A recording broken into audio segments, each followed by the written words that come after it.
요한복음 17장 12절에서부터 13절에 있는 말씀, 두 절에 있는 말씀인데요.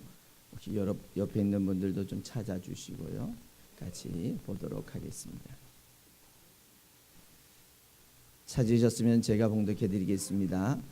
내가 저희와 함께 있을 때에 내게 주신 아버지의 이름으로 저희를 보존하와 지키었나이다. 그 중에 하나도 멸망치 않고 오직 멸망의 자식뿐이오니 이는 성경을 응하게 함이니이다. 지금 내가 아버지께로 가오니 내가 세상에서 이 말을 하옵는 것은 저희로 내 기쁨을 저희 안에 충만히 가지게 하려 함이니이다. 아멘.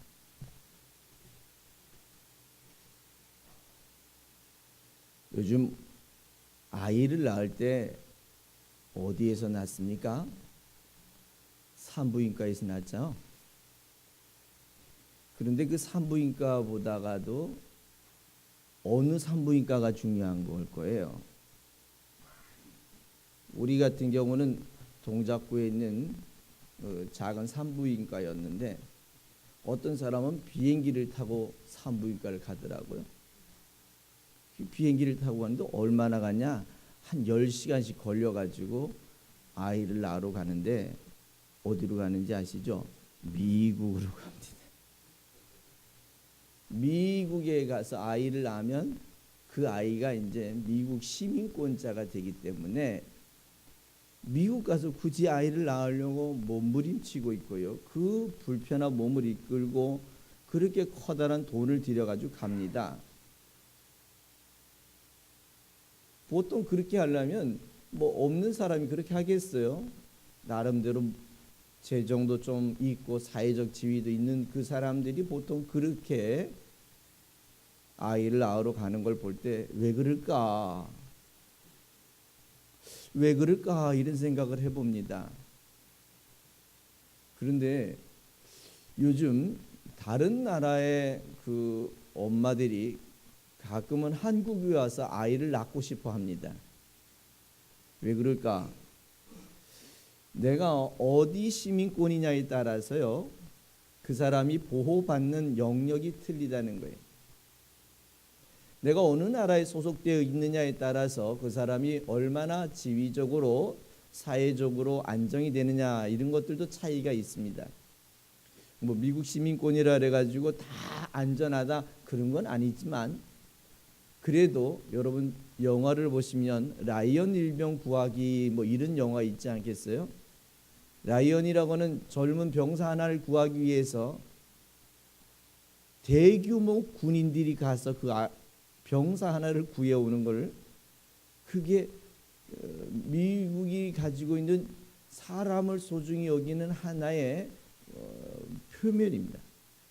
이렇게 해줌으로 인해서 다른 사람들이 국민들이 국가에 충성할 수 있는 기회가 되거든요. 전에 같으면 우리가 미국 시민권을 가져야 되겠다 이렇게 해가지고 굉장히 선호했었는데 이제는 우리가 대한민국의 보호를 받아도 괜찮은 나라가 돼가고 있어요. 외국을 나가보면 대한민국이 어디에 있는지도 모르는데 이제는 나가보면 대한민국을 아는 나라가 더 많아져요. 코리아라 그러면 잘 몰라도 강남스타일을 아냐고 그러면 너 어디서 왔냐 이렇게 물어보면 그냥 손만 둘이 흔들어 가지고 이렇게 보여만 줘도 제가 강남스타일이 그 나라구나 라고 알고 있고요. 가서 이렇게 얘기합니다. 제가 그 친구라고 얘기하면 분명히 제가 그 친구보다 나이가 많은데 왜 친구냐? 같은 서울에 살고 있으니까 우린 친구 아닐까요? 그 친구들은 같은 서울에 살고 있는지도 잘 모르니까 그냥 강남 스타일이라는 이야기를 하면 이 대한민국이라는 나라를 알게 됩니다. 혹시라도 여러분들이 나중에 외국 나가셔가지고 의사소통이 잘 안 되면 그냥 손만 두 번 흔들어 주면 얘가 한국 사람이구나라는 것을 대충은 알게 됩니다. 그 정도로 우리나라가 경제라든가 또 국제적이라든가 또 또 다양한 사람들에게 인식이 돼 있다는 거예요. 굉장히 중요한 겁니다. 왜 그러냐면 그 나라의 국가 경쟁력에 의해서 그 사람의 안전이 더 안전해질 수도 있고요. 국가에서 그 사람에 대해서 더 많이 보호해 주려고 하는 의지적인 것들이 나타난다는 겁니다. 그래서 자기가 어디에 소속되어 있느냐를 굉장히 따져보려고 하고요.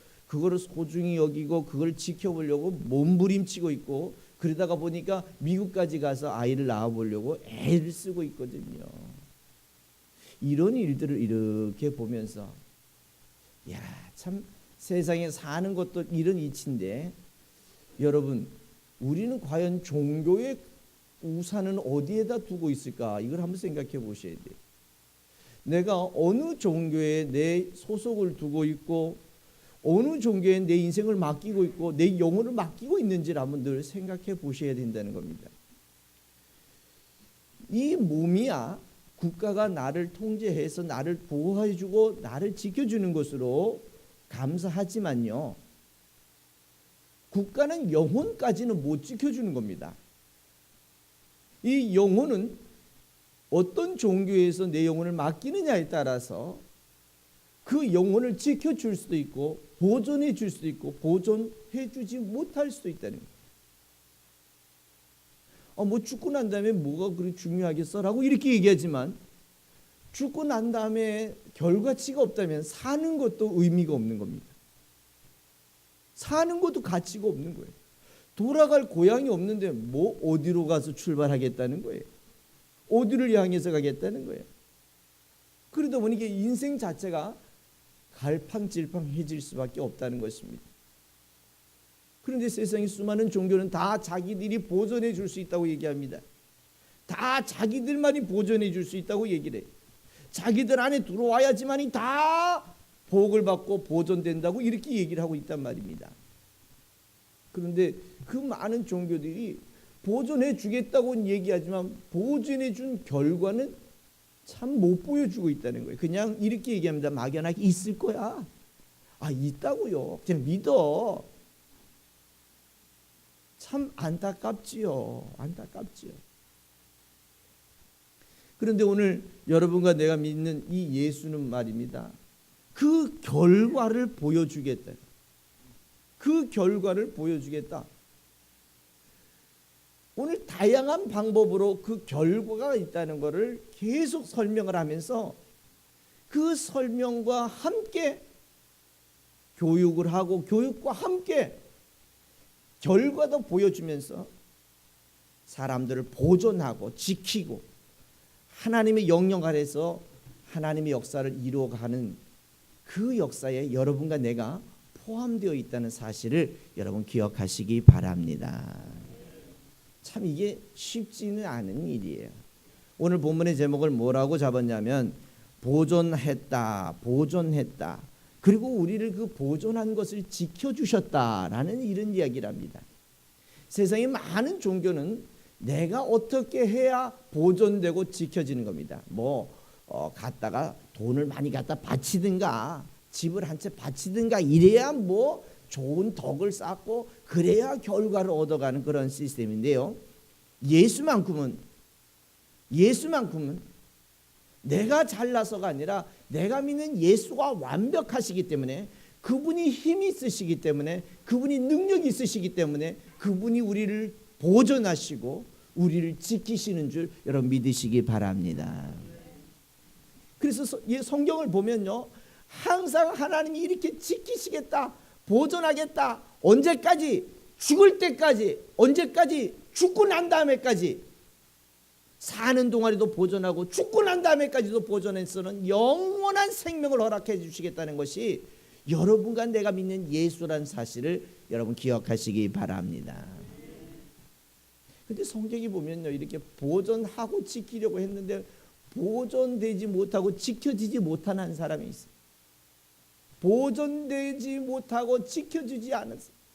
오늘 예수님은 이 친구를 보존하려고 수없이 많이 노력했어요. 이 친구를 설득하고 이해시키기 위해서 수없이 많이 애를 썼어요. 그런데도 불구하고 이 친구는 제갈 길로 가버린 친구가 있었어요. 그것을 가지고 오늘 여러분 12절에 보면 이런 말씀이 있잖아요. 내가 저희와 함께 있을 때 내게 주신 아버지의 이름으로 저희를 보존했고 지켰다라고 이렇게 했어요. 그러나 그 중에 하나도 멸망치 않고 멸망의 자식뿐이오니라는 얘기를 합니다. 이 무슨 얘기면 다 지켰는데 요 한 사람이 지켜지지 못했다는 얘기예요. 요 한 사람. 이 한 사람이 누구냐면 가롯 사람 유다라는 거예요. 예수의 12제자 가운데 한 사람, 가롯 사람 유다 한 사람이 못 지켜진 거예요. 그런데 오늘 이 가롯 사람 유다를 설득하고 이해시키고 교육하기 위해서요, 예수님은 무궁무진하게 애쓰셨습니다. 다양한 방법으로 애를 쓰셨어요. 어느 때는 성찬을 하다가 이렇게 얘기합니다. 여기 있는 사람 가운데 하나가 나를 팔 것 같다 라고 이렇게 얘기하니까 제자들이 누굽니까? 납니까? 납니까? 다들 물어봤어요.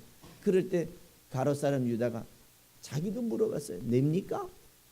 그때 예수님이 그래 니다 이렇게 얘기를 했어요. 그래 니다. 우리가 그렇게 딱 느끼게 되면 어떻게 되는 거예요? 자극적이죠. 교육이 됐잖아요. 내가 지금 이미 예수를 죽이려고 하는 다른 무리들에게 예수를 팔려고 이미 은 30에 계약해 놓은 걸 어떻게 알았지? 이럴 때라도 깨달아 돌아올 수 있으면 얼마나 좋겠어요. 니라고 얘기했을 때 그럴 때라도 깨닫고 돌아오면 얼마나 좋겠어요. 지난번에 어떤 모노 드라마 혼자서 하는 연극을 이렇게 얘기하는데 가롯 사람 유다에 대한 얘기가 잠깐 나왔어요. 근데 가롯 사람 유다가 뭐라느냐면 이렇게 얘기하는 걸 들었어요. 그거는 뭐 드라마니까 자기 입장에서 쓴 거겠지요. 아니 내가 예수 안 팔면 누가 팔아? 예수가 내가 안 팔면 누가 팔았을까? 그러면서 자기도 할 말이 있다는 거예요. 내가 예수를 팔았기 때문에 예수가 죽었고 예수가 죽었기 때문에 부활이라는 엄청난 걸 보여준 거 아니야. 그 부활이라는 엄청난 걸 교육하는 일에 내가 중요한 역할을 했어.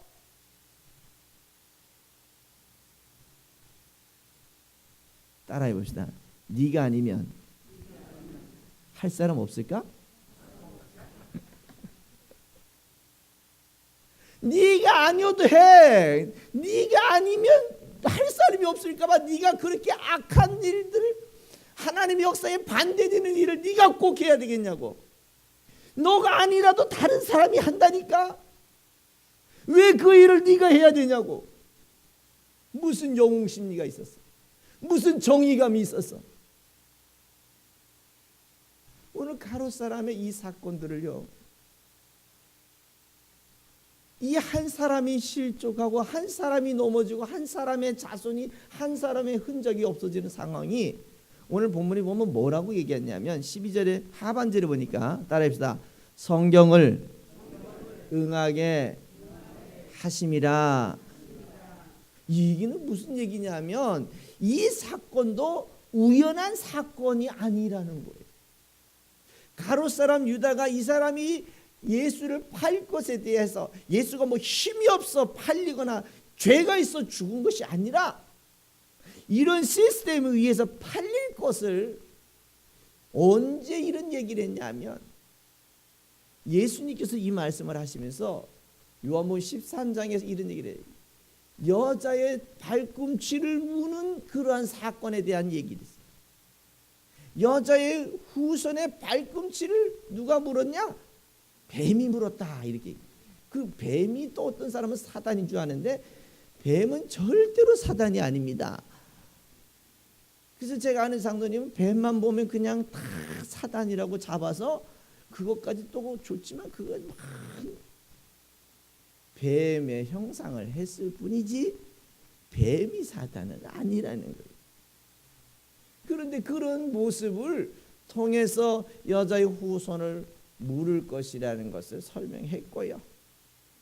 또 여러분 잘 아시는 다윗의 이야기를 통해서 보면 다윗이 시편 109편에서 설명을 합니다. 정말 저가 악한 일을 할 사람이 생겼는데 저 악한 사람의 일로 인해서 그의 후손과 그의 자손들이 멸망할 것이고, 그 악한 일을 하는 한 사람으로 인하여 하나님의 역사가 이제 그렇게 이루어질 것이라고 예고를 해놨어요. 예고. 여러분, 베드로의 설교를 여러분 잘 아시지요? 베드로의 설교도 역시 마찬가지로, 사도행전에도 역시 마찬가지로 예수가 이렇게 죽으실 것에 대한 것들이 예고되어 있다는 거예요. 성경은 왜 이렇게 응했다, 예고됐다, 이게 우연한 사건이 아니라 왜 이런 얘기를 할까요? 왜 그런 얘기를 구체적으로 막 해야 될까요? 그리고 또 그 얘기를 거꾸로 찾아가 보면 1000년 전에 그 얘기를 해놓은 사건이 있었어요. 어느 때는 창조 때 이미 그 얘기를 해놨어요. 여러분, 이거 하나만 보더라도 다른 종교와 기독교의 차이점을 찾으라면 여기서 찾을 수 있어요. 세상에 많은 종교들은 다 우연하게 발생해요. 어느 날 갑자기 사람이 많이 모이니까 자기가 메시아요, 자기가 구원자가 되는 경우들이 너무너무 많습니다. 그런데 예수만큼은 어떤 일이 있었냐면, 예수가 어떤 일을 하시기 전에 이미 오래전에 창조 때부터 시작해가지고 최소한 수천 년 전, 1000년 전, 최소한 400년 전에 이 예수의 사건이 예고되고 예언이 되어 있다는 거예요. 예고되고 예언이. 이 예고된 사건을 오늘 본문에도 뭐라냐면 응하게 했다라는 얘기를. 그렇게 함으로 인해서 다른 신들, 자칭 자기가 메시아라고 이야기하는 수많은 다른 신들과 우리가 믿고 있는 예수와는 천양지차예요. 하늘과 땅이 엄청난 차이가 생기는 것처럼 그들은 신이라고 이야기할 수 없을 정도의 가치라는 걸 여러분 기억하시면서, 예수 안에서 살아가는 여러분들이 행복한 사람이요, 예수 안에 살아가는 여러분들이 장래가 있고 미래가 있고 예수로 말미암아 보존되고 지켜지는 분들인 줄 믿으시기 바랍니다. 누구 때문에 보존이 될까요? 예수. 누가 지키실까요? 예수가 지키십니다. 오늘 그 예수 때문에 우리가 보존되고 그 예수 때문에 여러분과 내가 지켜진다는 거예요. 그런데 오늘 그 예수가 우리를 어떻게 보존하실까요? 여러분과 나를 어떻게 보존할까요? 가장 중요한 것은 예수님께서 우리를 보존하시는 방법이 뭐냐면, 오늘 본문의 말씀을 보십시다. 13절을 보면 지금 내가 아버지께로 간다라는 얘기를 합니다. 그렇다면 가는 사람이 있으면 어떤 사람이 있을까요? 오는 사람이 있는 거예요. 그렇죠. 너무 잘 아시네. 오는 사람이 있는 거예요. 그 온 게 누구였냐? 예수였다.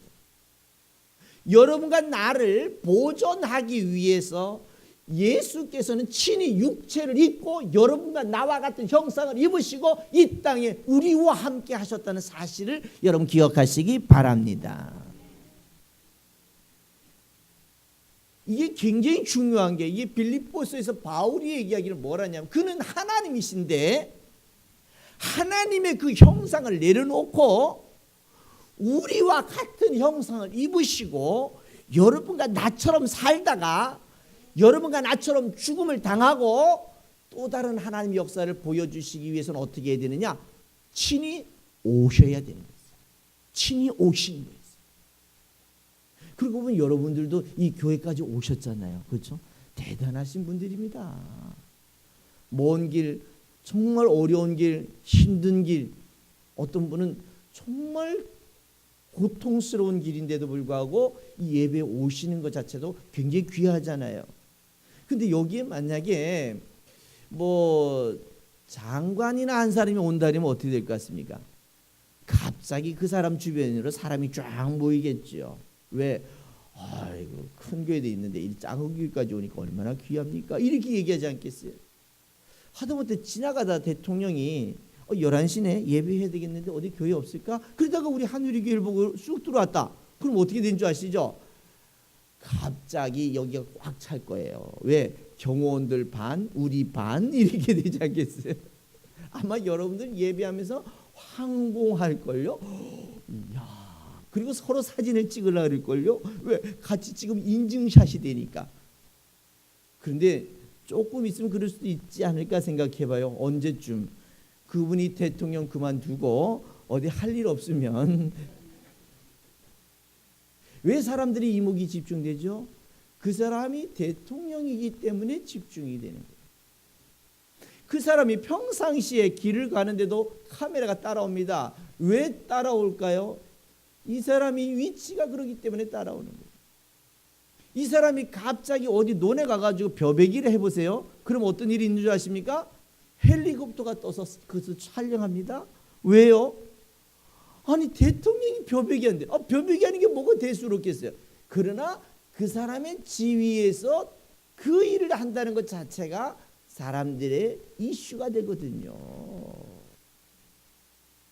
오늘 예수가 그런 위치예요. 그는 하나님이신데 여러분과 나 한 사람을 보존하기 위해서 그 높디 높은 자리, 영화로운 자리, 불편함이 없는 그 완벽한 그곳에서 불편하기 짝이 없는 이 육체를 입고 여러분과 나와 같은 형상을 입으시고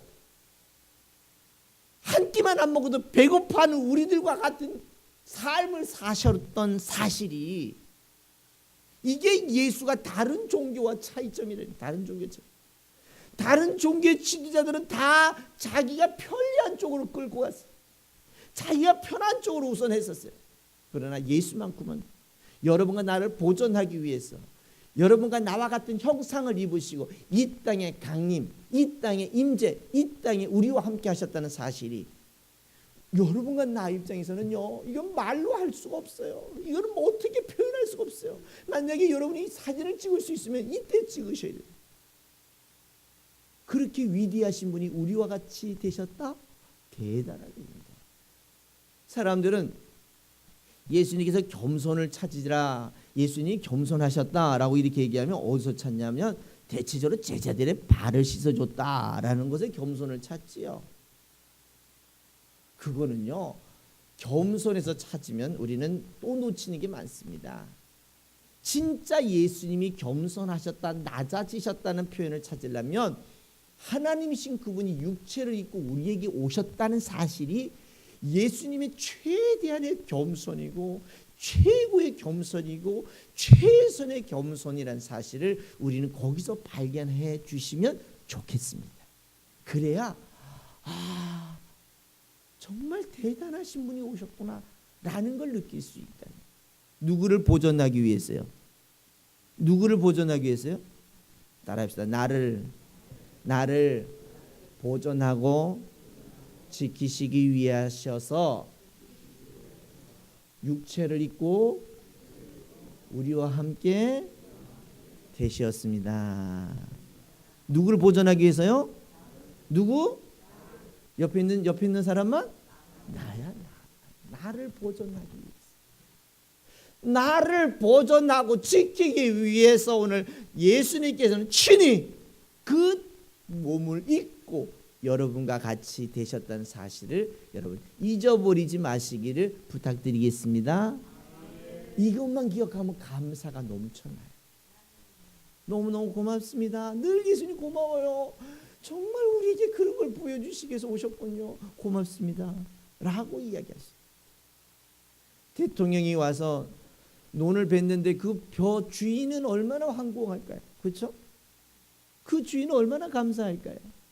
아마 사진을 대문짝만하게 찍어놓고 이 논이 대통령이 와서 벼낸 논이라고 아마 거기다 광고판도 붙일 거예요. 근데 끝나고 나면 내리긴 합디다만 끝나기 전까지는 아마 붙이고 있을 거예요. 황공한 거죠. 그런데 오늘 예수님 보세요.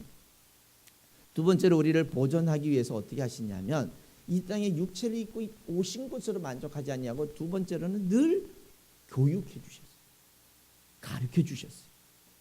어느 때는 수단을 통합니다. 병을 고치는 걸 통해서 어느 때는 귀신을 내어 쫓기도 하고요. 어느 때는 무리로 막 걸어버립니다. 무리로 걸으면 몇 시합니까?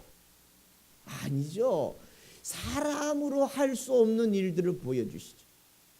또 어느 때는 어떻게 합니까? 오병이어를 막 보여줍니다. 그랬더니 어떤 사람들은 예수만 믿으면 그냥 먹을 게 그냥 생기는 줄 착각하고 있어요. 맨날 오병이어를 달래요.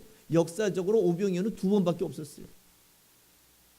그런데 우리는 자꾸 그걸 현상학적인 것으로 아이고 그러니까 예수 믿는 사람이 게으른 걸로 한정없는 거 아시죠? 뭐라 그래요? 뭐 일은 안 하려고 그리고 주께서 주셔야 합니다.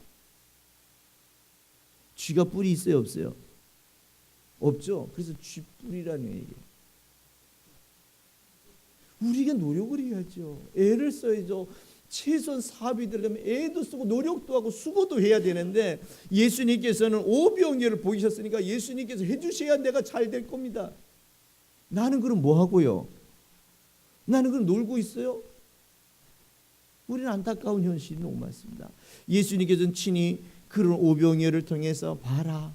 너희들이 나한테 오면 이렇게 떡을 먹어 배부른 것처럼 진짜 중요한 거는 말씀을 먹어서 배부르다니. 말씀을 먹어서 무슨 배가 부르겠어요? 그것은 말씀을 먹어서 내일이 준비되기 때문에 행복한 거예요. 한 끼 못 먹으면 어때요? 더 중요한 건 천국이 있다는 사실이 우리에게는 행복이요 즐거움이 되시기를 부탁드리겠습니다.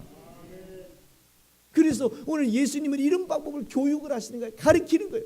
오늘 저처럼 이렇게 여러분 설교를 통해서 예수가 이런 분입니다. 이런 걸 행하셨습니다. 계속 설명을 하는 거예요. 매번마다.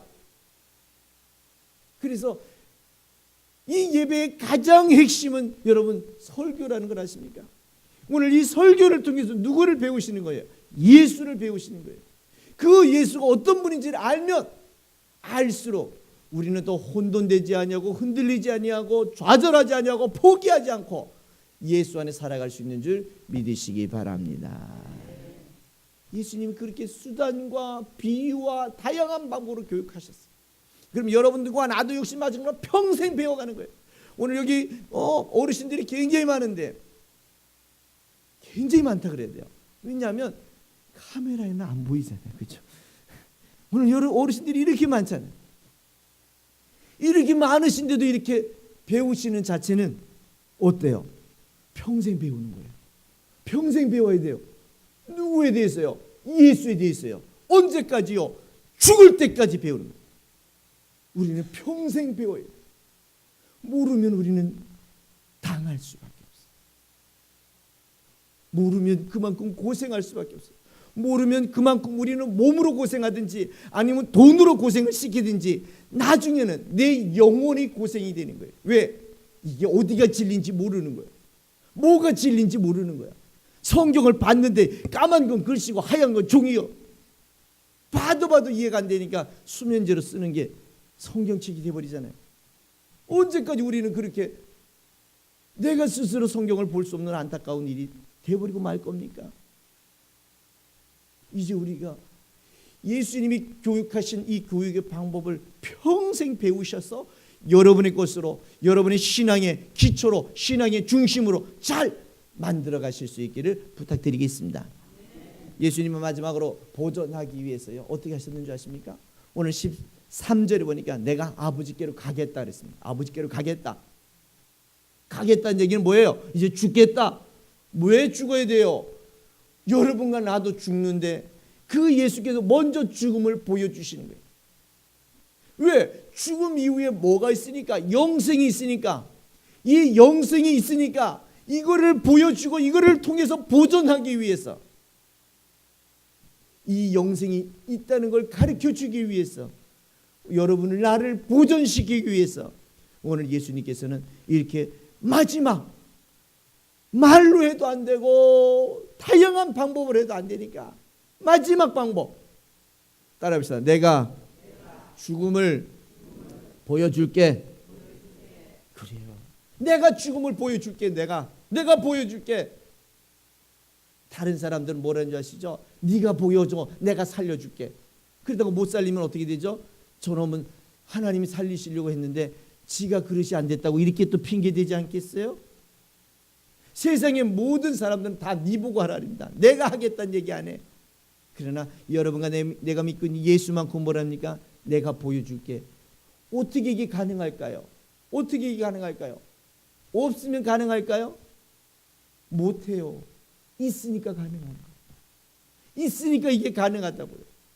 자기는 있으니까 보여줄 수 있고 있으니까 제시할 수 있고 그게 가능하니까 자, 이 예수를 믿자고 이렇게 얘기할 수 있는 거예요. 오늘 예수님께서는 당신이 죽음을 보여주시는 극단적인 방법으로 여러분과 나를 보존하셨고, 그 보존하신 결과는 뭐예요?